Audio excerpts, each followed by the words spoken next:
Hindi sa lahat ng pagkakataon ay malalaman natin kung ano ang tama o mali. May mga pagkakataon na mali sa tingin ng iba, pero tama para sa atin. Dito masusubok ang paniniwala at prinsipyo ng isang tao. Katulad na lang ni Faith, lumaking walang ina at tanging ama ang kasama. Sa kanyang pagtanda, tumatak na sa isip niya na walang masama kung gugustuhin niyang maging masaya. Basta't wala siyang tinatapakang tao at wala rin siyang ginagawang masama sa iba. Daddy, anong almusal natin? Malakas na sigaw ni Faith na kalalabas lang ng kanyang kwarto. Nasaan na yun? Tirik ng araw Wala pa siyang naluluto. Nagtungo ang dalaga sa kusina at tama nga ang hinala niya. Wala pang nakahaing almusal sa mesa. Wala ring bakas na nagluto rito ang kanyang ama. Mas lalo tuloy na balot ng pagtataka si Faith, kaya nilibot niya ang buong bahay para hanapin ang kanyang ama. Dad, nasan ka ba? Sa ikalawang pagkakataon, wala ulit nakuhang sagot ang dalaga mula sa kanyang ama. Naisipan na lang niyang lumabas sa bahay at pumunta sa kanilang garahe. Doon ay nakita niya ang isang lalaki na nasa ilalim ng kotse at parang may inaayos, kaya naman agad siyang naglakad palapit dito. Nandito ka lang pala, Daddy. Kanina pa ako tawag ng tawag sa iyo Hindi mo ba ako naririnig? Dahil hindi nakatingin sa dinadaanan at dahil nagmamadali sa paglalakad, hindi na napansin ni Faith ang mga kagamitang nakakalat sa daan. Aksidente niyang natapakan ang isang bakal na naging dahilan para mawalan siya ng balanse at matumba pabagsak sa lalaking nasa ilalim ng kotse. Isang malakas na lagapak ang namutawi sa paligid. Kasunod nun ay ang impit na pagdaing ng lalaking nasa ilalim ng kotse. Aray ko naman. Daddy? Teka, hindi ka ang daddy ko. Ibang boses mo. Miss, pwede bang umalis ka sa bagitan ng hita ko? Doon palang napagtanto ni Faith ang posisyon nila ng lalaki.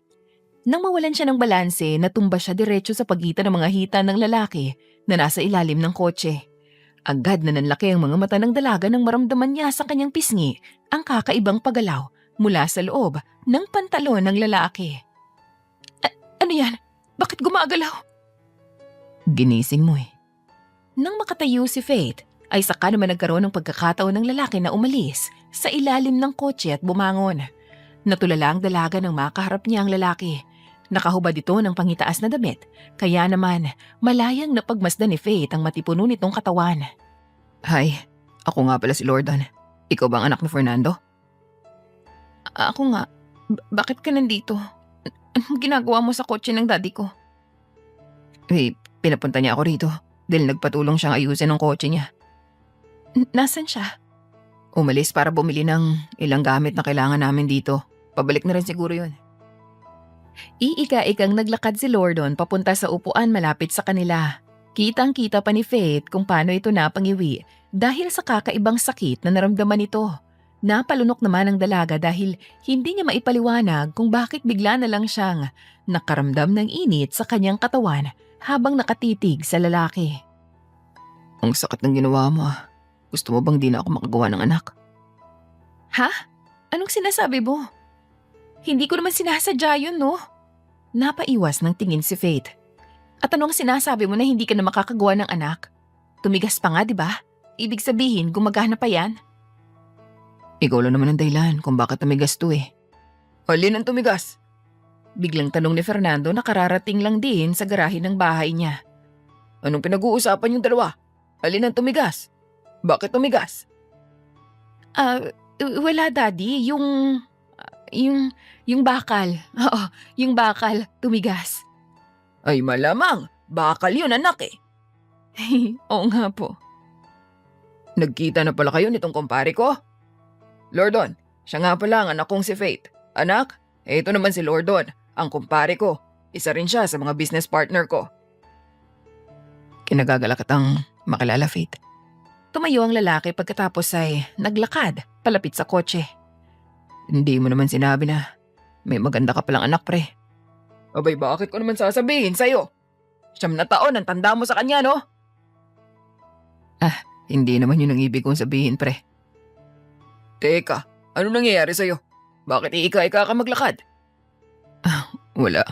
Nangalay lang siguro yung pa ako. Nabaling ang tingin ni Lordon sa dalaga. Oh, hindi ba hinahanap mo yung ama mo? Eto na siya oh. Ay, oo nga pala. Bakit anak? May kailangan ka ba? Wala naman daddy. Nagtaka lang ako kanina dahil wala pang nakahandang almusal. Oo nga nakalimutan ko rin siguro dahil nga abala nga kami ni Lordon dito sa kotse. O siya sige, maghahanda na muna ako. Magiliw na naglakad paalis si Fernando. Napatingin naman si Faith sa kumpare ng kanyang ama, ngunit nasa ilalim na ulit ito ng kotse at nagkukutingting. Nang mga sandaling yun, hindi na napigilan ng dalaga ang mapatitig sa pang-ibabang bahagi ng katawan ni Lordon. Sunod-sunod pa siyang napalunok dahil sa may kakaibang init na namang bumabalot sa katawan niya, habang pinagmamasdan niya ang makisig at matipuno nitong katawan. Huwag mo akong tinititigan masyado, baka matunaw ako. Ha? Hindi kita tinititigan assuming. Kanina pa ako nakatingin sa'yo, kaya namang kitang-kita ko na nakatitig ka sa akin. Umalis sa ilalim ng kotse ang lalaki pagkatapos ay muling tumayo. Ang ibig kong sabihin ay tumititig ka sa katawan ko. Ha? Bakit ko naman tititigan ang katawan mo, Aber? Ikaw lang ang makakasagot niyan. Bakit nga ba? Hoy, wala akong alam sa sinasabi mo. Oo, masarap at nakakatakam yung matipuno at pawisan mong katawan pero hindi naman yung dahilan para titigan kita, no? Isa pa, wala naman ako mapapala kahit na ang sarap-sarap mong pagmasdan. Kaya bakit kita titingnan? Ang akala ko ba wala kang alam? Bakit ang dami mo namang nasabi? Pinagnanasahan mo ba ako? Excuse me? Ang kapal naman ng mukha mo para akusahan ako. Hindi ka naman kanasa-nasa eh. Bahala ka nga dyan. May sayad ka ata sa utak eh. Natawa na lang si Lordon nang padabog na maglakad paalis ang dalaga. Sa hindi maipaliwanag na dahilan, pakiramdam niya ay napukaw ang puso niya kay Faith. Kahit pinagmamasdan na niya itong maglakad palayo, hindi pa rin tumitigil ang mabilis na pagtibok ng kanyang puso. Bagay na ngayon lamang nangyari sa lalaki. Sa paglipas ng mga araw ay naging madalas ang pagbisita ni Lordon sa bahay ng kanyang kumpare na si Fernando. Hangad niya lamang ay muling makita si Faith na kahit siya ay naguguluhan na rin kung bakit niya yun nararamdaman. Siya ba yung sinasabi mo, Faith? Aba, oo nga. Gwapo nga siya. Pabulong na tanong ng isang babae. Kumpare ba talaga yun ng daddy mo? Bakit parang magkalayo ang edad nila? Tingnan mo, parang ang bata-bata pa nitong si Lordon. Ang sabi ni Daddy, 9 taon ang tanda ni Lordon sa akin. Ibig sabihin mga 36 years old na siya. Ilang taon na bang daddy mo? 47 years old. Abay malayo nga ang edad nila. Paano kaya sila naging magkumpare? Wala na akong balak na alamin pa yun, no? Ang mahalaga, nagiging malapit na kami sa isa't isa ni Lordon. Ha? Anong ibig mong sabihin? Type mo siya? Bakit? Wala namang masama ron ah. Single ako. Single rin siya. Edad lang naman ang magkalayo sa amin, no? Aba kahit na, no? Kumpare siya ng daddy mo. Ano naman ngayon? Kung kumpare siya ni daddy, ibig sabihin lang nun, mabuting tao siya dahil napalapit siya sa daddy ko eh. Ay, that's not the point, Faith. Ano na lang ang iisipin ng ibang tao? Pag dumating yung araw na nalaman nilang magkarelasyon kayo. Alam mo, wala naman akong pakialam sa iisipin ng ibang tao eh. As long as wala naman kami ginagawang masama, at wala kaming tinatapakang ibang tao, magiging masaya ako. Hala, baliw ka na girl. Baliw ka na. Huwag ka na lang kumontra, okay? Tingnan mo naman si Lordon oh. Gwapo, matangkad, hot. Kahit nga sinong babae siguro magkakandara pa sa kanya. Nakikita ko naman yun. Ang hindi ko lang makita bakit ka magkaka-interes sa kanya kahit na marami namang lalaki sa paligid na mas malapit sa edad natin. Kahit ako, ay hindi ko rin maintindihan, Kira. Nitong mga nakalipas na araw, parang hinahanap-hanap siya ng mga mata ko. Mabuti na lang din talaga at madalas siyang pumupunta rito sa bahay. Lah, ewan ko sa'yo, be. Ay, basta, mag-iingat ka ha. Kung wala ka mong pakialam sa sasabihin ng ibang tao, magkaroon ka naman ng pakisana dun sa iisipin at mararamdaman ng daddy mo. Tumayo ang babae pagkatapos ay tinapik sa balikat ang kanyang kaibigan. O siya, mauuna na ako ah. Malalim na ang gabi kaya kailangan ko nang umuwi. Sige, mag-iingat ka ha. Diyan lang naman malapit ang bahay ko. Huwag kang ang OA. Natawa na lang si Faith habang pinapanood niyang maglakad palayo ang kaibigan niya. Malamig ang simoy ng hangin ng mga sandaling yon kaya nakatambay sila ni Kira sa labas. Nakakatulong yun sa dalaga para bahagyang mabawasan ang init na bumabalot sa katawan niya. Maya-maya lang ay napalingon si Faith nang bumukas ang pinto ng bahay nila. Bahagya pa siyang nagulat nang makitang si Lordo nang lumabas at diretso itong naglakad palapit sa kanya. May kailangan ka ba? Hindi na kasi bumalik ang daddy mo. Ha? Saan siya nagpunta? Mukhang lasing na eh.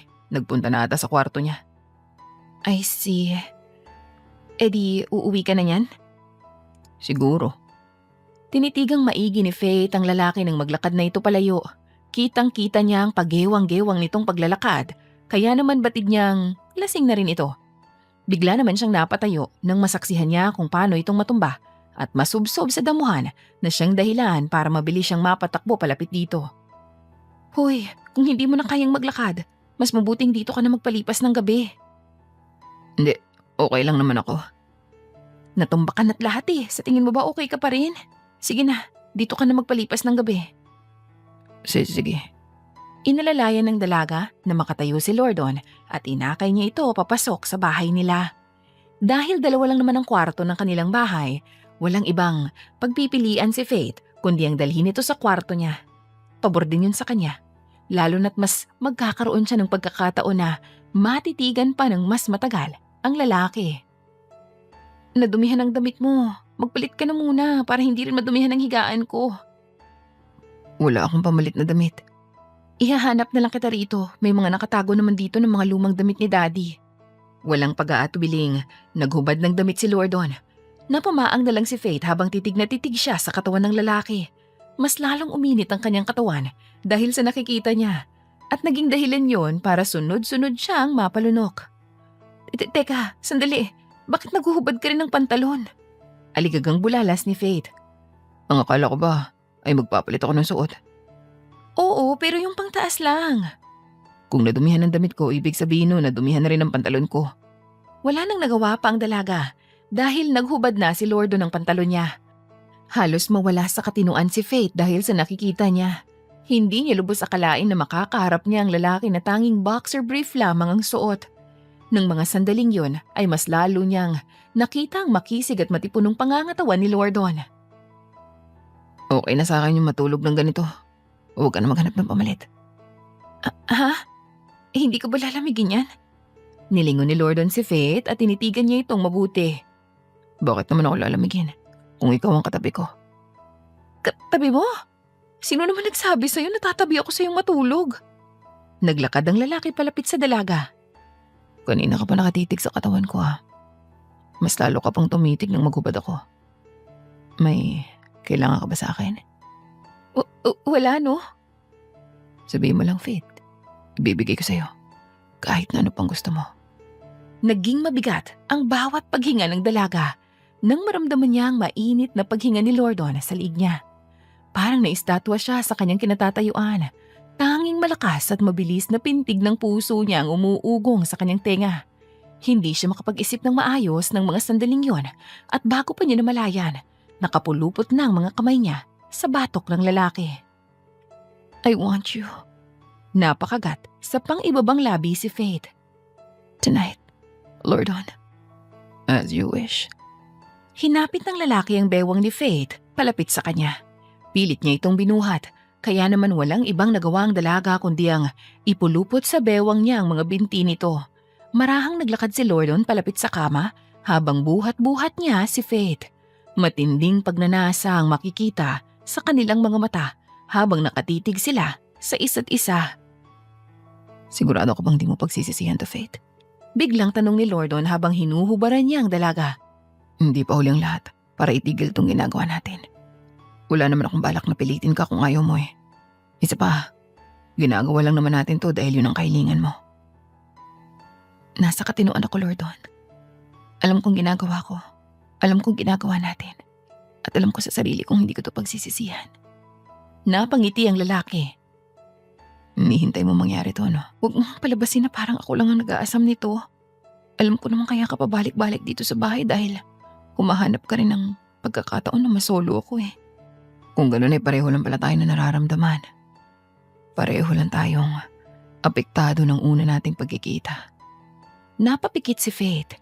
Parang isang hipnotismo sa kanyang pandinigang mahaba at malalim na tinig ni Lordon sa tuwing nagsasalita ito. Maya-maya lang ay muli siyang napamulat nang maramdaman niya ang dila ng lalaki na naglalakbay sa kanyang dibdib. Halos umarko ang likod niya dahil sa kakaibang sensasyong dulot noon sa sistema niya. Ginawa naman niya ang lahat upang hindi makagawa ng kahit anong ingay. Binabaliw mo ako, Faith. Biglang angil ni Lordon. Hindi na ako makapaghintay. I'm sorry. Nakakasabik ang katawan mo. Kung gano'n ay pasukin mo na ako. Pasukin mo ako hanggang sa pareho na tayong mabaliw sa sarap. Dali-daling hinubad ni Lordon ang natitira niyang saplot. Doon na tuluyang nasilayan ng dalagang nakatagong alaga ng lalaki. Napalunok pa siya dahil sa kaba. Ito ang unang beses niyang makikita ito. Ngunit batid niyang kakaiba ang laki at haba nito. First time? Seryosong tanong ni Lordon na tumango naman si Faith bilang tugon. Magdadahan-dahan ako. Sabihin mo lang sa akin kapag masakit o kapag dapat akong huminto. Alam na alam mo kung ano ang dapat mong gawin ha. At ano naman ang nais may parating. First time ko lang din to, Faith. Pero hindi naman ako mangmang kung paano dapat to ginagawa. Lihim na napangiti ang dalaga dahil sa kanyang narinig. Ngunit agad rin yung naglaho nang maramdaman niya ang kakaibang sakit at hapdi sa kanyang pechay. Kung saan-saan na napakapit si Faith. Halos gumuhit sa buong katawan niya ang hapdi na nararamdaman niya. Are you okay? Ititigil ko na ba? Nag-aalalang tanong ni Lordon. Hindi mo pa ba napapasok lahat? Ha? Wala pa nga sa kalahati ito eh. Anong wala pa sa kalahati? Halos mapunit na ang pechay ko eh.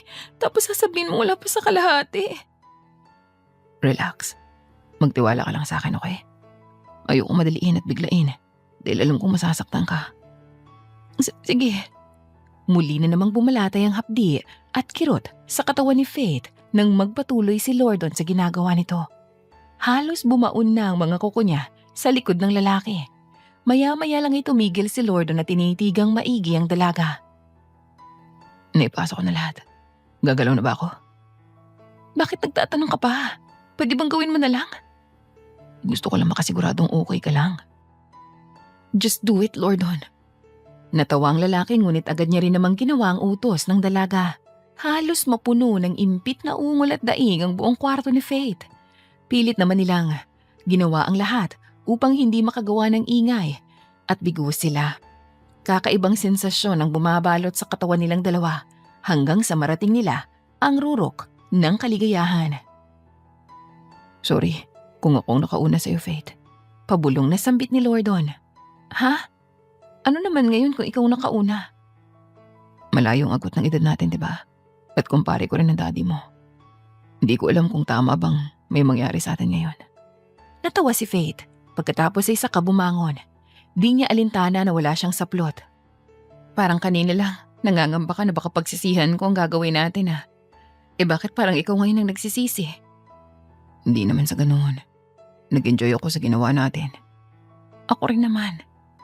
Tumayo na rin si Lordon pagkatapos ay saka siya lumapit sa dalaga para yakapin ito. Kailangan ko na umuwi. Baka kung ano pa isipin ng daddy mo kapag naabutan niya ako rito sa kwarto mo eh. Ngayon? Akala ko balasing ka. Kanina yun. Nawala ng tama ako dahil sa sarap mo. Bolero? O siya, sige na. Mag-iingat ka ha. Malawak ang ngiti ni Faith ng gabing yon. Kahit hindi niya sabihin, may kakaiba siyang nararamdaman sa kanyang puso dahil sa nangyari sa kanilang dalawa ni Lordon. Sa unang pagkakataon, nakaramdam siya ng saya na hindi pa niya nararamdaman kahit na kanino pa man. At si Lordon lamang ang nag-iisang dahilan nun. Mas lalo pang naging madalas ang pagbisita ni Lordon sa bahay ni na Faith sa mga nagdaang araw at linggo. Halos gabi-gabi na rin may nangyayari sa kanilang dalawa at wala pa rin kamuwang-muwang si Fernando. Sa kabila nun, hindi maipaliwanag na saya naman ang nararamdaman ng dalaga sa tuwing kapiling niya ang lalaki. Kahit palihim Ramdam niyang tunay ang nararamdaman niya para kay Lordon. Sabihin mo nga sa akin ng totoo, Faith. Ano na ba talagang namamagitan sa inyo ng kumpare ng daddy mo? Seryosong tanong ni Kira sa kanyang kaibigan. Ewan ko. Siping-siping lang, pero walang label? Parang ganun na nga. At okay ka lang sa ganun? Paano kapag nabuntis ka? Pananagutan ka ba naman ng lalaking yun? Sa tingin ko naman oo. Seryoso ako sa kanya. At nakikita ko rin naman na seryoso siya sa akin. Kung seryoso naman pala kayo sa isa't isa, bakit hanggang ngayon ay wala pa rin kayong label? At talagang palihim pa yung namamagitan sa inyong dalawa, ha? Paano kapag nalaman niya ng daddy mo? Hindi ko na muna pinoproblema si daddy, okay? Masaya kami ni Lordon sa kung anong meron sa aming dalawa. Hindi rin naman kami nagmamadali kaya makakapaghintay pa yung label-label na yan. My gosh, Faith! Matalino ka namang babae pero bakit pumasok ka sa ganyang sitwasyon? Nag-iisip ka pa ba ng maayos? Oo naman, no. Teka nga, ano ba talagang pinoproblema mo? Mayaman ang daddy mo, girl. Kilalang tao siya, hindi lang sa bansa natin kundi pati na rin sa ibang bansa. Kung malalaman ng mga tao ang tungkol sa namamagitan sa inyo ng kumpare niya, hindi mo ba naiisip na magiging mainit na balita yun? Masisira ang pangalan ng daddy mo at pati na rin ikaw. Sigurado rin ako magagalit sa iyong daddy mo kapag nagkataon. Alam mo, masyado kang praning, ha? Ini-enjoy ko lang naman ang bawat sandali na masaya at tahimik pa kami ni Lordon. Ikaw na rin ang nagsabi, di ba? Kapag nalaman ng mga tao at ng daddy ko ang tungkol sa amin, malaking problema yun. Saka ko na lang yun iisipin kapag dumating ng araw na yun. Sa ngayon magfo-focus na lang muna ako kay Lordon at magiging masaya ako para sa amin. Ewan ko sa'yo. Iba atang epekto ng pag-ibig sa'yo eh. Wala naman kasi kaming ginagawang masama ni Lordon. Di wala nga kami tinatapakan o dinadamay na ibang tao eh. Niloloko niyo ang daddy mo. Naglilihim ka sa kanya, okay? Sasabihin ko rin naman sa kanya ang totoo eh. Anong sasabihin mo? Biglang tanong ni Fernando na kakapasok lang sa kanilang bahay. May dapat ba akong malaman, anak? Ang seryoso ng pag-uusap niyo ah. Ay, wala po tito, chismisan lang to. Huwag niyo na lang po kaming pansinin. Ganun ba? Kayo talagang mga bata kayo, oo. Kung may balak kang sabihin sa daddy mo ang totoo, gawin mo na lang sa lalong madaling panahon. Pabulong na angil ni Kira sa kanyang kaibigan. Wala akong intensyon na makisali dyan sa pinasok mo at wala rin akong balak na pangunahan ka sa mga plano mo. Alam kong matanda ka na, Faith. Alam mo na kung anong mga dapat mong gawin. Alam ko naman yun, no? Mabuti na yung nagkakalinuman tayong dalawa. Hi Faith, hi Kira. Napalingon ang magkaibigan sa gawin ng pinto nang marinig nila ang pagbati sa kanila ni Lordon. Mabilis na sumilay ang ngiti sa labi ni Faith habang napangiwi naman si Kira habang nakatitig sa kaibigan niya. Nagpatuloy lang sa pagkukwentuhan ng magkaibigan habang naging abala naman si Lordon at si Fernando sa garahe. Nang sumapit ang hapon ay nagpaalam na si Kira para umuwi. Inabala naman ni Faith ang kanyang sarili sa pagluluto sa kusina. Anong iluluto mo? Biglang tanong ni Lordon. Ang bango parang ang sarap. Oh, ano ginagawa mo rito? Ang akala ko ba may inaayos kayo ni Daddy sa garahe? Kukuha ako ng tubig. Tsaka gusto rin kitang makita eh. Napangiti ang dalaga. Pulero ka talaga. Kumuha ka na ng tubig at bumalik ka na doon. Wala bang kiss man lang dyan? Paano kapag nahuli tayo ni Daddy, Aber? Hindi yan. Nasa ilalim ng kotse ang daddy mo. Kaya hindi agad makakapasok dito. Hindi na nakipagtalo pa si Faith. Lumapit na lang siya sa lalaki. Pagkatapos ay agad itong hinalikan sa labi. Saglit lang yon dahil lumayo na rin agad ang dalaga. Ngunit hinila naman ni Lordon ang kamay niya kaya muling naglapat ang kanilang mga labi. Sa pagkakataong ito, mas matagal na, mas malalim ang naging halikan nilang dalawa. Sira ka. Buti na lang hindi pa pumapasok si Daddy. Bakit? May problema ba anak? Mabilis na naglayo sina Faith at Lordon dahil sa biglaang pagdating ni Fernando. Kunot noon itong pinagmasdan ng dalawa at bakas ang labis na pagtataka sa kanyang mukha. Halos magkarambola naman ang dibdib ni Faith dahil sa kaba. Alam niya sa kanyang sarili na hindi pa siya handang sabihin sa kanyang amang tunay na namamagitan sa kanilang dalawa ni Lordon. Wala naman pre. Nagpakuha lang ako na maiinom. Oo, Daddy. Sabi ko, gagawan ko na lang kayo ng juice. Ganun ba? O siya, bilisan mo na at nauuhaw na rin ako. Tumingin si Fernando sa kanyang kumpare. Tara na, para matapos tayo ng maaga. Alak na naman ata ah. Natawa lang si Fernando, ngunit nang mabaling ang tingin niya sa kanyang anak, ay naging seryoso ang kanyang mukha. Hindi naman na ulit siya nagsalita bagkus ay umalis na rin siya. Agad namang sumunod si Lordon sa kanyang kumpare. Pilit niyang kinakalma ang kanyang sarili habang naglalakad pabalik sa garahe. Nakahinga naman ng maluwag si Faith dahil nakaalis na ang dalawa. Mariin pa siyang napapikit at nang magmulat siya ng kanyang mata ay nagpatuloy na siya sa pagluluto. Muntik na yun. Wala sa sariling bulong ng dalaga. Katulad ng madalas na ginagawa ni Faith, hinihintay na lang niya na matapos sa pag-iinom ang daddy niya at si Lordon. Nanatili siya sa kanyang kwarto hanggang sa makarinig siya ng katok mula sa pinto. Malawak pa ang ngiti niyang maglakad palapit dito para buksan ito. Kanina ka pa ba naghihintay? Tanong ni Lordon na agad pumasok sa kwarto niya. Hindi naman. Pasensya na ha, tumagal ang kwentuhan namin ng daddy mo eh. Ayos lang naman, ano ka ba? Naupo si Faith sa kanyang kama. Pinagmasdan naman niya ang lalaki na maghubad ng damit sa kanyang harapan at magpalit na rin. Tuwing pupunta si Lordon sa bahay niya ay ganito ang setup nilang dalawa. Halos gabi-gabi na nga ito, kaya naman halos gabi-gabi na ring may nangyayari sa kanilang dalawa.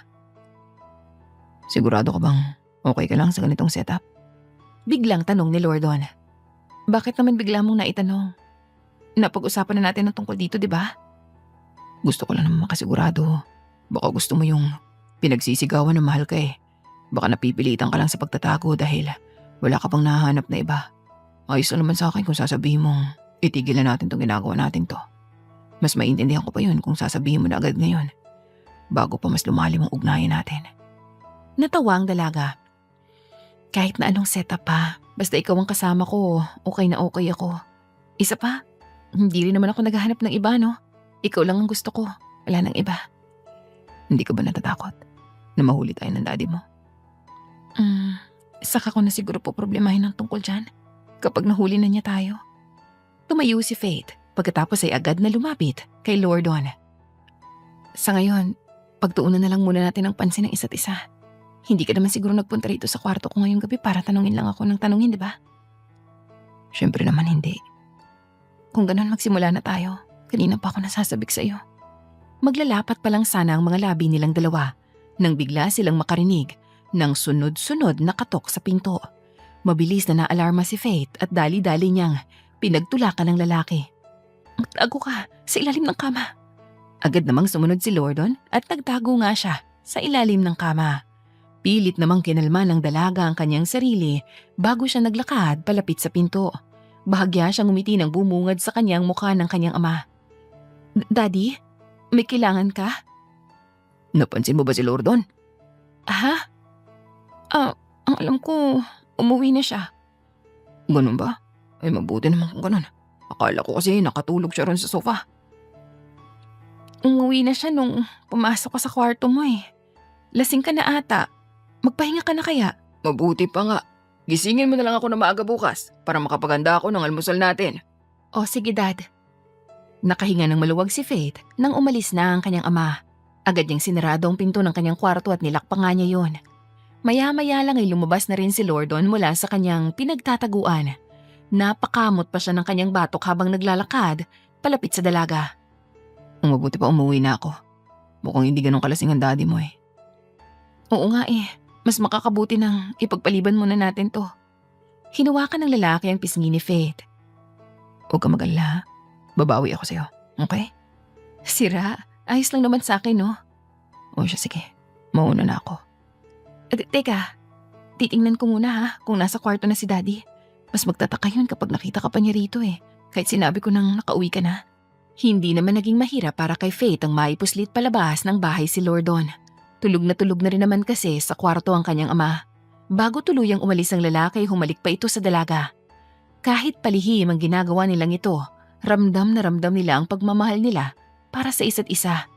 Para kay Faith, yun lang ang mahalaga. Mabilis na lumipas ang mga araw at napansin na ni Faith ang pagbabago sa kanyang katawan. Ilang araw na siyang nagsusuka at nagiging madalas na rin ang pagkahilo niya. Puno na ng pagtataka ang isip niya at napakaraming katanungan na rin ang nais niyang magkaroon ng kasagutan. Anak, anong nangyayari sa'yo? Ayos ka lang ba? Nag-aalalang tanong ni Fernando. Gusto mo bang dalhin kita sa ospital? Ilang araw ka ng ganyan Ayos lang ako, Daddy. Maglalakad na sana ang dalaga, ngunit bigla namang umiikot ang paningin niya at nawalan siya ng balanse. Mabuti na lang at nakatakbo agad palapit sa kanya ang kanyang ama at nasalo siya. Hindi maipaliwanag na kaba ang nararamdaman ni Fernando ng mga sandaling yon.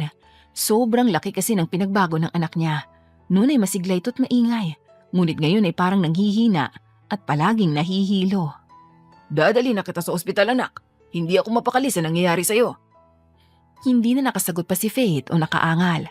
Binuhat siya ng kanyang ama palabas ng bahay hanggang sa makasakay sila sa kotse. Hindi rin naman nagsayang ng oras si Fernando dahil dali-dali siyang nagmaneho papunta sa pinakamalapit na ospital. Base sa mga sintomas na naranasan ng kanyang anak, meron ng ideya si Fernando sa kung ano ba talagang nangyayari dito. Sa kabila nun, ayaw niyang pangunahan ng lahat, kung kaya't mas mainam na kumonsulta na sila sa doktor. Isa pa, malaking palaisipan para sa kanya kung paano ito nangyari, lalo pat wala naman siyang kilalang nobyo ng anak niya ngayon. Hello sir, dala ko na po ang resulta ng mga test na isinagawa namin sa inyong anak. Base po rito, kaya siya nahihilot nagsusuka ay dahil po sa buntis siya. Masigasig na sambit ng doktora na pumasok sa silid kung nasaan ang mag-ama. Po, buntis? Yes sir, 2 weeks na po. Dok, paano po yun mangyayari? Wala naman pong nobyo ang anak ko. Baka naman po sa pagkakaalam niyo lang ay wala. Pero may lihim na po pala siyang kasintahan. Mas makakabuti po kung mapag-usapan niyo itong mabuti. Pakitandaan lamang po na bawal ma-stress dahil yun ang makakabuti para sa kanya at sa pinagbubuntis niya. Napaupo na lamang si Fernando nang umalis ang doktora. Ang tingin niya ay natuon sa natutulog niyang anak. Hindi niya lubos akalain na mabubuntis ito nang hindi man lang niya nalalaman. Ang isang malaking palaisipan para sa kanya ay kung sino ang nakabuntis kay Faith. Ilang oras pa ang lumipas bago nagkaroon ng malay ang dalaga. Imbis na magpakita ng pag-aalala, hindi napigilan ni Fernando na manlamig sa kanyang anak. Bagay na agad namang napansin ni Faith. Bukod ron, hindi na rin ito mapalagay na malaman kung ano nga bang nangyayari sa kanya. Nakausap mo na ba ang doktor, Daddy? Ano pong sabi nila? Ano daw po ang sakit ko? Huminga ng malalim si Fernando. Wala kang sakit. Ha? Kung ganun, ano pong nangyayari sa akin? Buntis ka. Nanlaki ang mga mata ni Faith dahil sa matinding gulat. Po? Ako?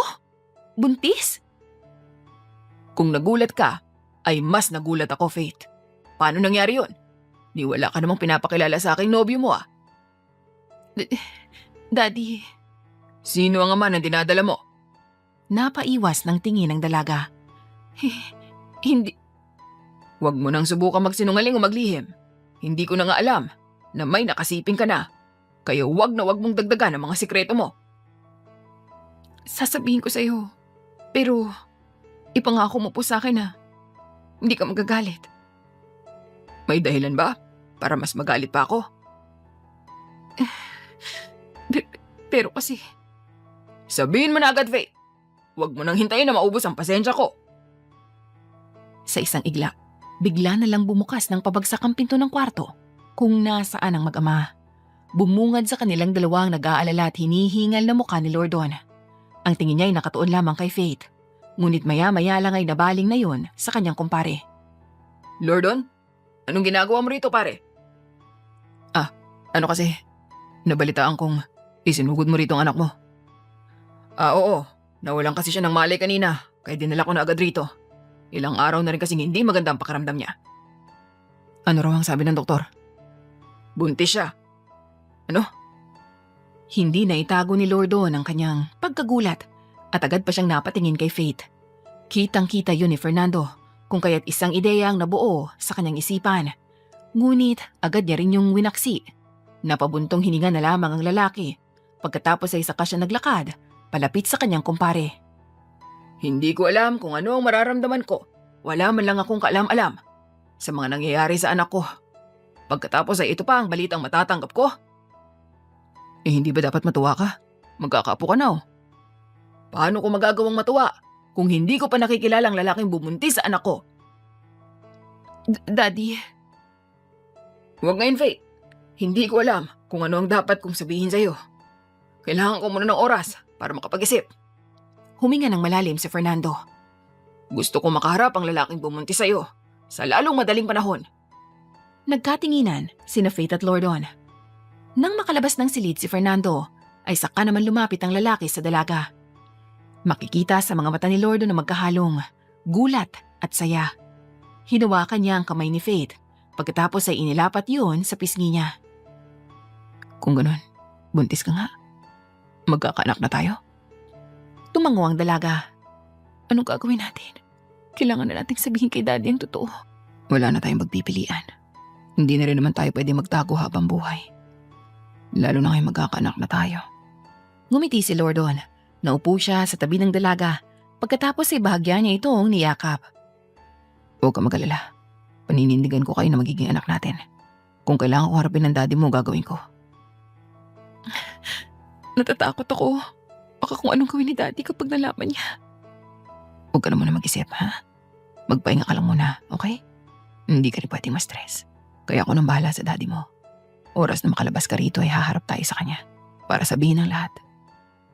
Hinalikan ni Lordon ang noo ni Faith. Kahit papano ay nabawasan ang pangamba na nararamdaman ng dalaga dahil sa lalaki. May takot pa rin sa puso niya, lalo na't nasaksihan niya kung paano nagalit ang kanyang ama kanina. Isa pa, bakas sa mukha tinig ni Fernando ang pagkadismaya dahil sa nalaman niya. Isang dahilan kung bakit nabalot ng pag-aalala si Faith kanina. Nang sumapit ang gabi, ay nakalabas na rin ng ospital si Faith. Minabuti muna niya ang magpahinga nang makarating sila sa kanilang bahay.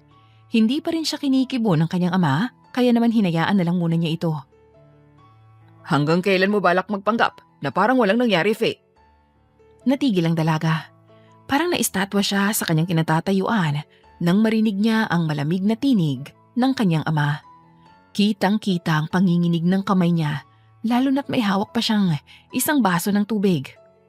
1 linggo nang nakalilipas matapos nating malaman na buntis ka. Wala ka bang balak na magpaliwanag? Wala ka bang balak na iharap sa akin ang lalaking bubuntis sa'yo? Daddy, Tapatin mo na lang ako, anak. Isang malaking sampal sa akin ang malamang buntis ka. Ano pa bang ikagugulat ko ngayon? Sino ang ama ng pinagbubuntis mo? Sabi mong totoo, Faith. Sino ang ama? Napatungo ang dalaga pagkatapos ay saka siya huminga ng malalim. Si Lordon po. Ano? Bakit? Paano? Dali-daling nilapitan ni Fernando ang kanyang anak at hinawakan niya ito sa magkabilang balikat. Bahagya pa niya itong inalog habang diretsyong nakatitig sa naiiyak niyang anak. Bakas ang magkahalong gulat, inis at galit sa mukha ng matandang lalaki ng mga sandaling yun na siyang dahilan para mabalot ng pangambatakot si Faith. Sabihin mo sa akin na nagbibiro ka lang. Sabihin mo sa akin na hindi totoo ang sinabi mo. Daddy, totoo po ang sinabi ko. Si Lordon po ang ama ng pinagbubuntis ko. Paano nangyari yon, ha? Bakit siya pa? Palihim po kaming nagkaroon ng relasyon. Bumagsak ang mga balikat, pati na rin ang mga kamay ni Fernando nang marinig yun. Nagpakawala siya ng isang mahabang buntong hininga. At hindi mo man lang sinabi sa akin? Nag-iisip ka pa ba, Faith? Kumpare ko si Lordon. Bakit naman pumatol ka sa kanya? Daddy, it's not what you think. Ako ang lumapit sa kanya. Ako ang unang nagpakita ng motibo. Bakit? Nababaliw ka na ba? Ang dami-dami namang lalaki dyan ah. Yung kaedad mo sana. Pero hindi naman silang tinitibok ng puso ko. Kahit na ano pang gawin ko, hindi magagawang utusan ng puso kung sino ang dapat niyang magustuhan. Pero pwede mong pigilan. Kaya mong pigilan. Hindi ko kaya, Daddy. Si Lordon lang ang nakapagparamdam sa akin ng ganito. Siya lang ang nag-iisang lalaki na nagpakita sa akin ng malasakit. Sa kanya ko naramdaman ng tunay na saya at pagmamahal. Tuluyan ang bumagsak ang mga luha ni Faith matapos niyang sabihin ang mga yun. Totoo ang lahat ng lumabas sa bibig niya. Yun ang tunay niyang nararamdaman at yun din ang mga salitang matagal na niyang gustong sabihin sa lahat.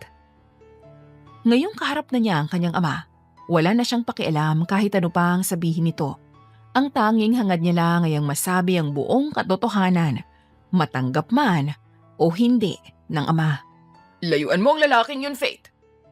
Pero buntis ako, Daddy. Hindi ako papahig na malayo ko sa tatay ng magiging anak ko.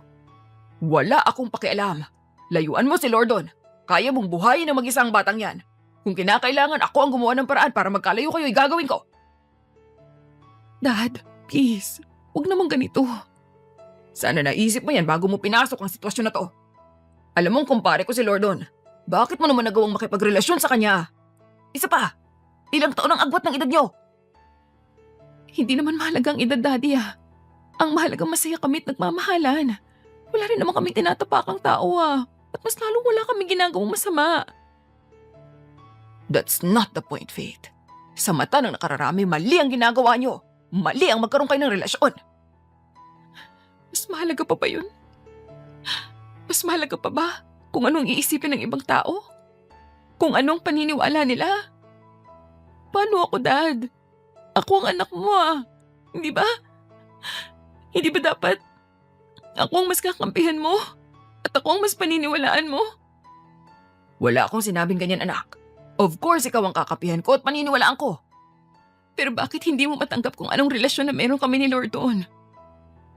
Dahil hindi ko inaasahang magkakamabutihan kayong dalawa. Ang malala pa nito, nilihim niyo sa akin. Wala akong kamuwang-muwang na may nangyayari na pala sa inyong dalawa. Pagkatapos ay umakto kayo sa harap ko na parang wala lang.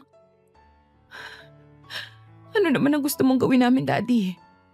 Ang magpaalam sa'yo. Alam namin ganito ang magiging reaksyon mo. Natututol ka sa kung anong meron sa amin.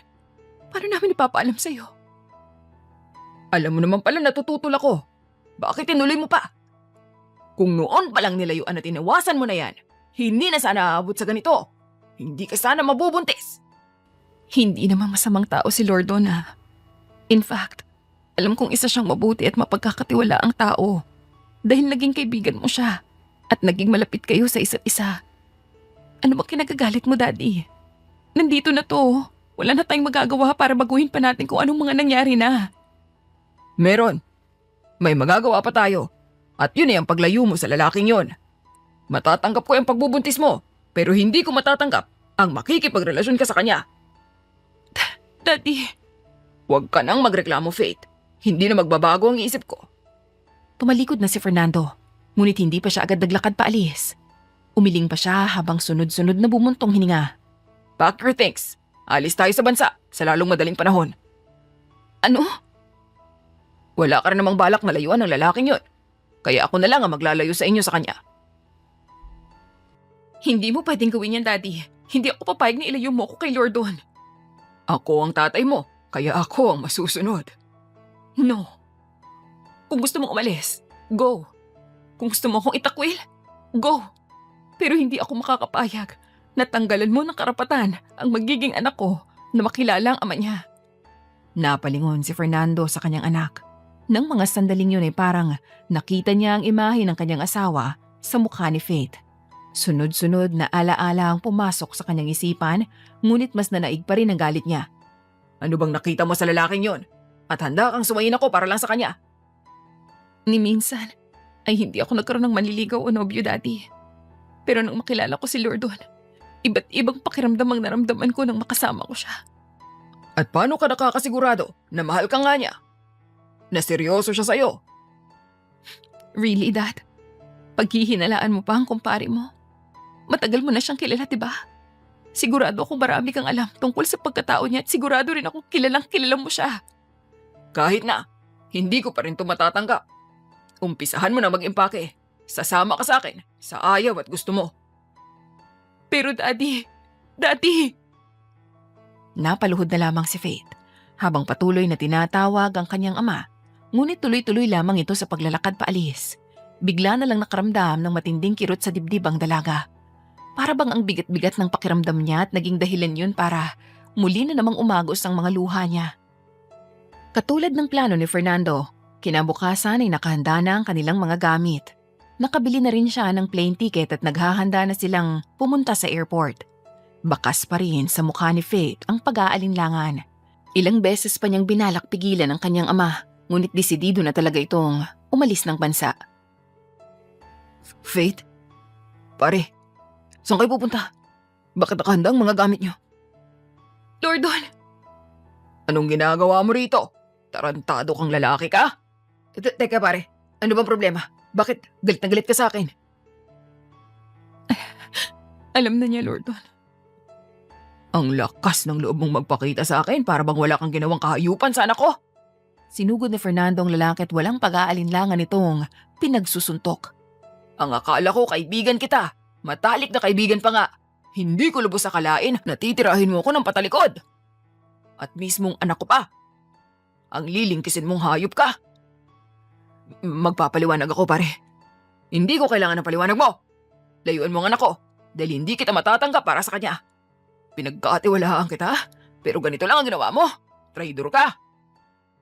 Wala namang ganyan pare. Pakinggan mo muna ang paliwanag ko. Kahit ano pang sabihin mo ay hindi na rin magbabago ang isip ko. Kung wala kang balak ng layuan ng anak ko, ako mismo ang maglalayo sa kanya. Anong ibig mong sabihin? Isasama ko siya papunta sa ibang bansa. Wala siyang mapapala rito. Wala siyang mapapala sa'yo. Daddy, please. Makinig ka naman muna. Ano bang kinagagalit mo pare? Alam naman natin na pareho nang walang saysayan. Dahil buntis na si Faith. Magkakaanak na kami at hindi mo na mababago yun. Niloko mo ako, Lordon. Niloko niyo ako. Nagsinungaling kayo sa akin at nagpanggap kayo sa harap ko na parang walang nangyari. Mag-isip kang mabuti, Lordon. Paano kung sa anak mo ito mangyari? Anong mararamdaman mo? Matutuwa ka ba? Daddy, please. Mahal ko po si Lordon. Magkakaanak na kami at magkakaroon ng pamilya. Kung hindi mo yun matatanggap, ayos lang sa akin. Hindi naman kita pipilitin eh. Mas pipiliin mo ang lalaking yan kaysa sa akin? Naiintindihan ko naman na galit at masama ang loob mo, Daddy. Pero gusto ko lang din sanang maintindihan mo kung ano ang sitwasyon ko. Alam ko kung anong pakiramdam na lumaki at tumandang hindi po ang pamilya. Don't get me wrong, Daddy. Masaya at kontento ako sa buhay nating dalawa. Pero hindi mo pa rin maiaalis sa akin na nangungulila ako at naghahanap ng aruga ng isang ina. Umagos ang luha mula sa mga mata ni Faith. Ayokong maranasan ng anak ko ang naranasan ko. Huwag mo naman gawin sa kanya to, Daddy. Huwag mo siyang ilayo sa ama niya. Nilapitan ni Lordo ng dalaga. Pagkatapos ay niyakap niya ito ng mahigpit. Ang tingin niya ay nakatuon lamang sa kanyang kumpare. Pawang nagsusumamo. Pakiusap pare. Mahal kong anak mo. Mahal na mahal. Hindi ko kakayanin kung ilalayo mo siya sa akin pati na rin ang magiging anak namin. Ha! Naririnig mo ba ang sinasabi mo, Lordon? Anak ko yan at kumpare kita. Paano mo nagawa sa akin to? Sabihin mo sa akin, Fernando. Paano ba mapipigilan ng pusong ibigin ng isang tao? Sige nga, kung masasabi mo sa akin kung paano gawin yun, lalayuan ko ang anak mo. Natigilan si Fernando. Bigla na lang pumasok sa isip niya ang namayapa niyang asawa. Napatitig siya sa kanyang anak. Pagkatapos ay saka, umagos ang mga luha sa kanyang mga mata. Ganito rin ang naging tanong niya noon ng mga panahong pilit niyang pinaglalaban ang pagmamahala nila ng ina ni Faith. Ibang-iba man ang sitwasyon ngayon, pero iisa lang ang tanong. Iisa lang ang pakiramdam. Please, Daddy, bigyan mo naman sana kami ng pagkakataon. Ikaw ang nag-iisang taong inaasahan kong makakaunawa at makakatanggap sa amin. Sa akin. Huwag naman ganito, Dad. Tumalikod si Fernando at pinahid ang kanyang mga luha. Kung mas mahalaga para sa iyo ang lalaking yan at hindi ko rin naman kayo mapaghihiwalay. Nagpakawala ng isang mahabang buntong hininga. Ako na lang ang lalayo. Daddy, no. Hindi mo na kailangan gawin yan. Para sa ikatatahimik ng lahat, Faith. Hindi ko alam kung ano ang dapat kong maramdaman. Mas lalong hindi ko kakayaning magpanggap na ayos lang sa akin ang relasyon niyo ni Lordon. Sa ngayon. Anong ibig mong sabihin? Pakiramdam ko ay pinagtaksilan niyo ako dahil nagsinungaling kayo at nagpanggap kayo sa harap ko habang ako walang kaalam-alam. Nagmukha akong tanga, Faith. Ako ang ama mo. Pero bakit hindi mo malang nagawang ipaalam sa akin ang tungkol dito? Kung hindi ka nabuntis, kailan ko malalaman may namamagitan sa inyong dalawa? I'm sorry, Daddy. Wala nang mababago ang sorry mo. Katulad ng pinaglalaban nyo. Buntis ka na, magkakaanak na kayong dalawa. Nagsimula ng maglakad palabas ng bahay si Fernando. Dali-dali namang tumayo si Faith para habulin ng kanyang ama at yumakap ng mahigpit dito. Napahagulhol na lamang siya. Pinilit naman ni Fernando na pigilan ang kanyang pag-iyak. Daddy, wag naman ganito, Dad. Wag ka na pumalis. Ito ang tamang gawin, anak. Sa ngayon ay hindi ko matatanggap ang relasyon nyo ni Lordon.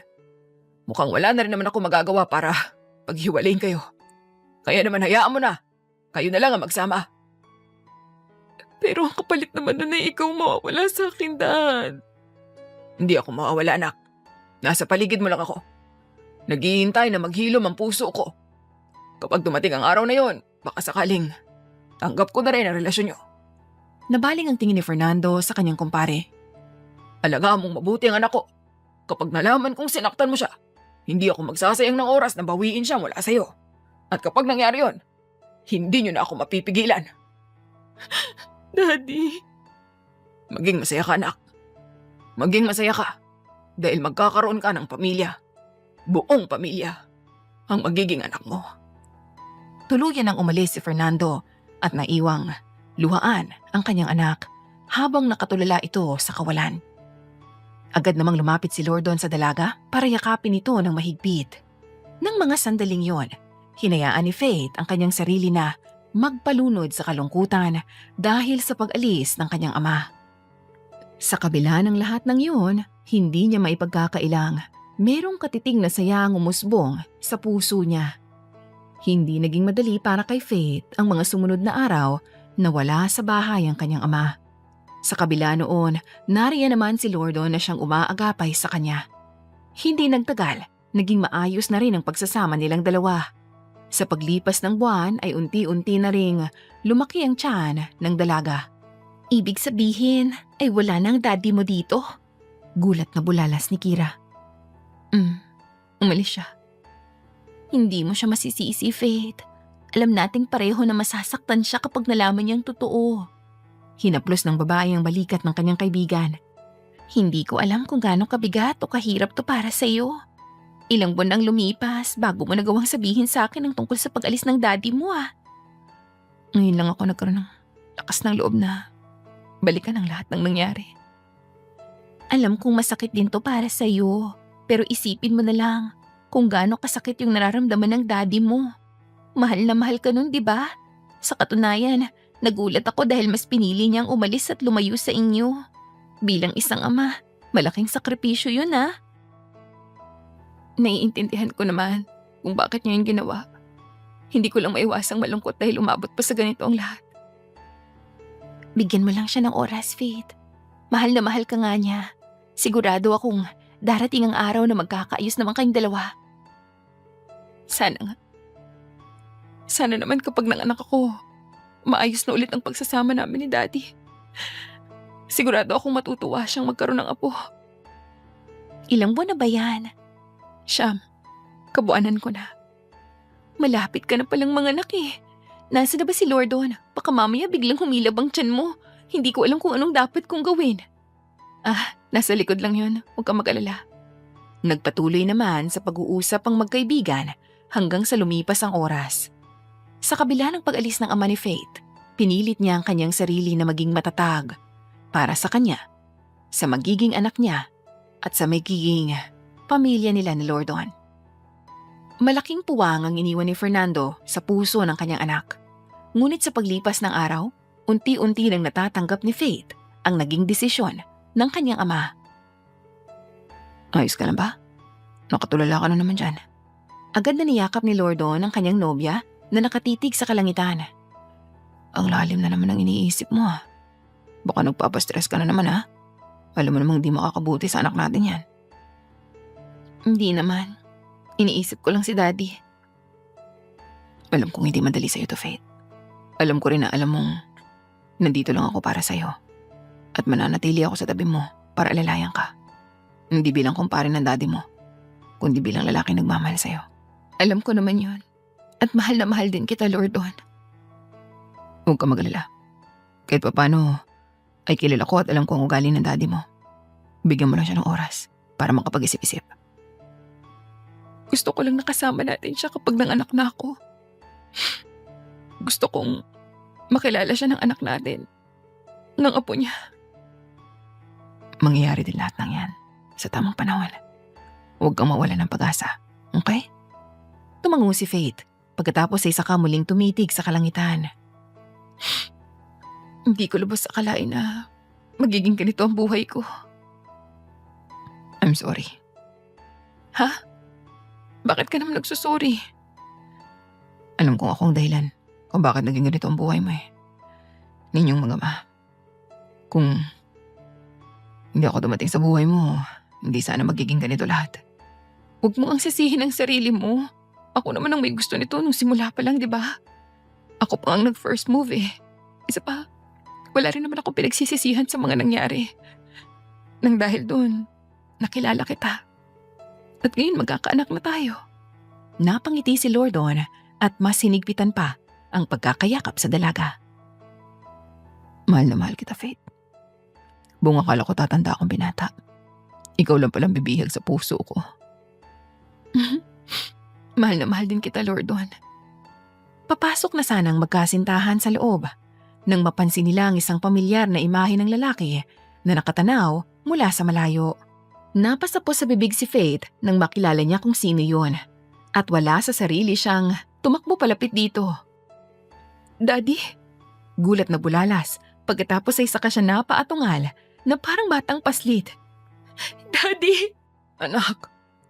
Humagulhol ang dalaga nang maramdaman niya ang mainit na bisig ng kanyang ama.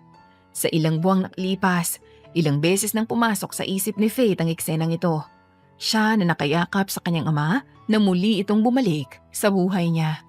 Ngayong totoo na itong nangyayari, ay mas matinding tuwa ang nararamdaman niya.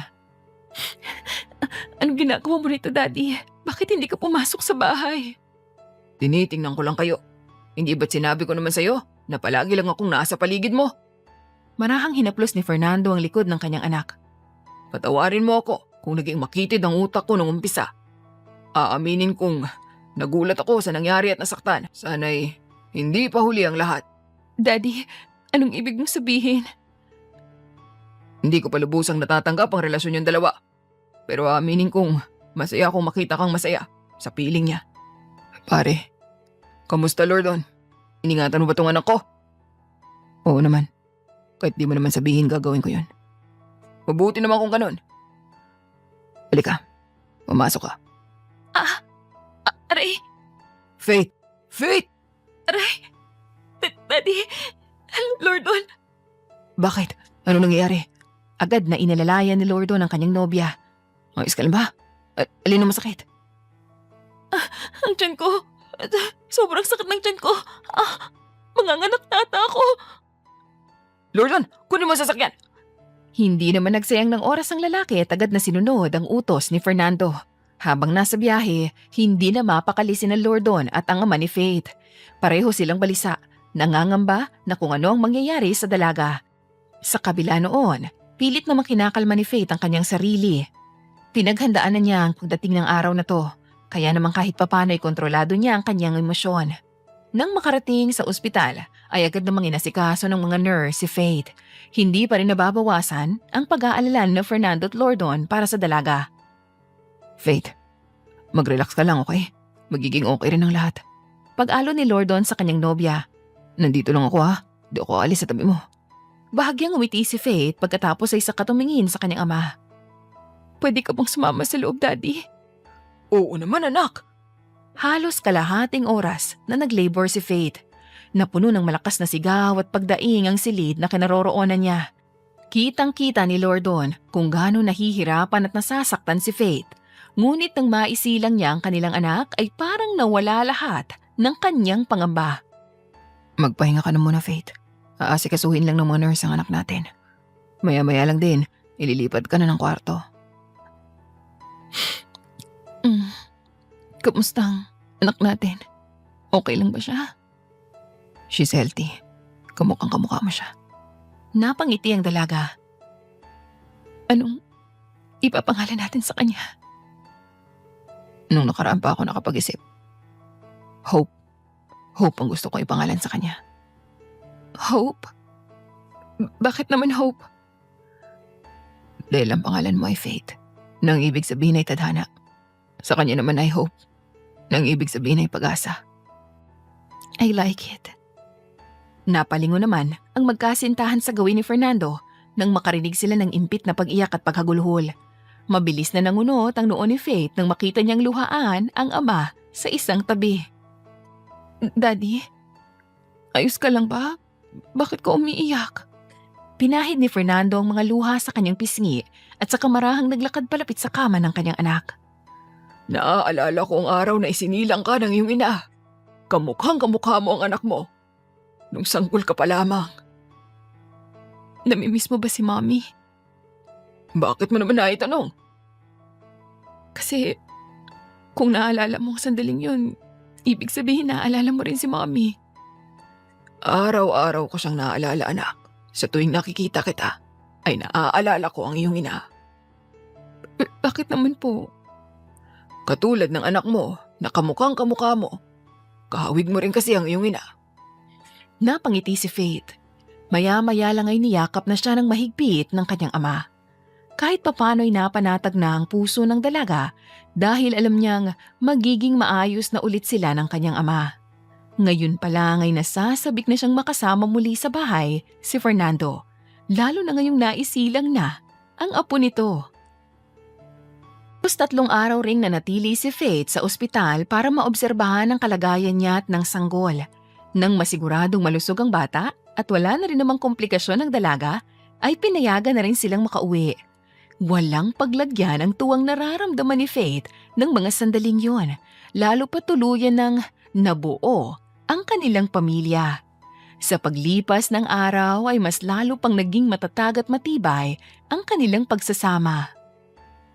Bunjing-bunjing, ang bunjing-bunjing. Magiliw na angil ni Fernando habang nilalambing ang kanyang apo. Mukhang tuwang-tuwa ang daddy mo sa anak natin ah. Tama ang sinabi mo. Magugustuhan niya ang apo niya. Sambit ni Lordon na nakatayo sa tabi ng kanyang nobya. Ang buong akala ko hindi ko na makikita to.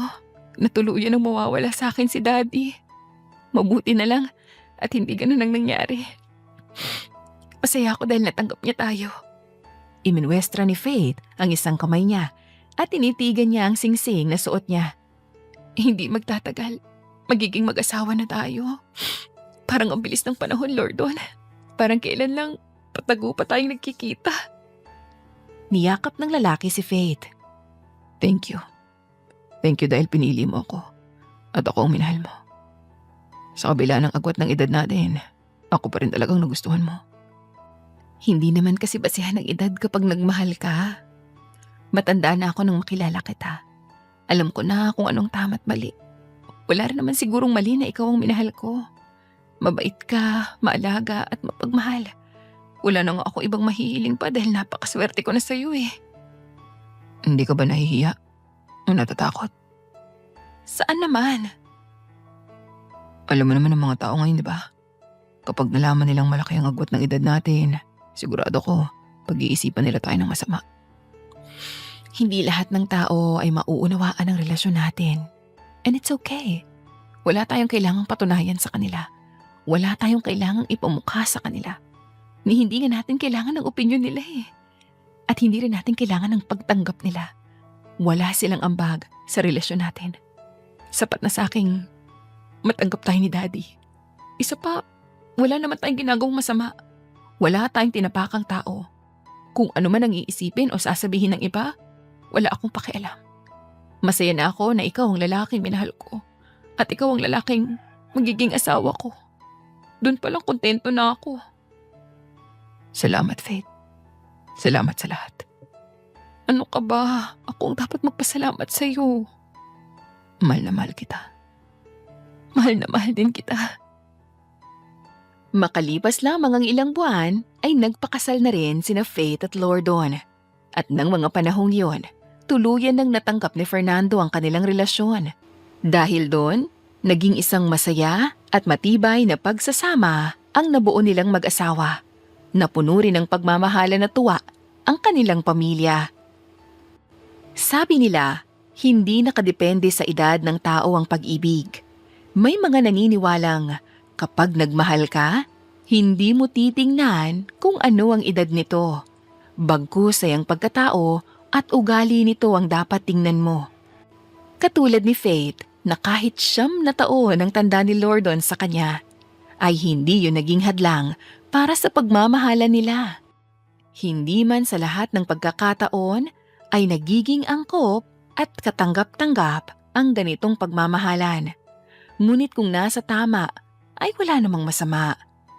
Ang kwento ng pagmamahalan ni Faith at Lordon ay isang patunay lamang na ang puso ay handang magmahal anuman ang edad ng tao. Ngunit ito rin ay nagsisilbing pambukas sa kamalayan ng lahat na ang ganitong pag-iibigan ay may pinipiling sitwasyon lamang. Ang pagtanggap sa ganitong pagmamahalan ay mayroong limitasyon at hindi dapat yon makalimutan ng lahat. Dear listeners, dito na po nagwawakas ang isa na namang napakagandang kwento ng pagmamahalan ni Faith at Lordon. Maraming salamat po sa inyong pakikinig. Quick shoutout na rin sa ilan sa ating mga masusugid na taga-subaybay. Maraming salamat po and shout out to Miss Gloria Escobar from Cagayan Valley, Lydia Urfi from Riyadh, Saudi Arabia, Mary Grace 81 from Saudi Arabia, Regina Aguilar from Saudi, Miss Soledad Marasigan, Linley of Macau, Miss Feli Duhali of Hong Kong, Sally Esteron, Jaisel Dalisay, Rosana Padayugdog, LV Andre, Marilu Laura, Juliet Tadoot, Gemini 835, Enits CL27, Ben Obido, Feby Villarente, Gloria Solieza, Feby Sandab, Gloria Francisco from Isabela, Momina Ibrahim from Qatar, Sunshine Satalbo, Riyadh, Saudi Arabia, Cheryl Velasco Cruz, listening from Kuwait, Miguel Adizon, Glinda Iscauso, Charlene Cuevas, listening from Taiwan, Arlene Alcalde from Jeddah, Saudi Arabia, Soraya Bangayan from Hong Kong, Roda Sikat listening from Paris, France, Ellen Sally Gumba from Macau, Lori Pantig listening from Seattle, Washington, Zenaida Bonajos from Carmen Bohol, Arlene from Riyadh, Saudi Arabia, and Melvin Woodson from Michigan State. Maraming salamat po sa patuloy na pagtangkilik at pagsuporta sa Dear Celine. Naway makasama ko kayong muli sa susunod na kwento. Feel free to comment down your name and location for future shoutouts.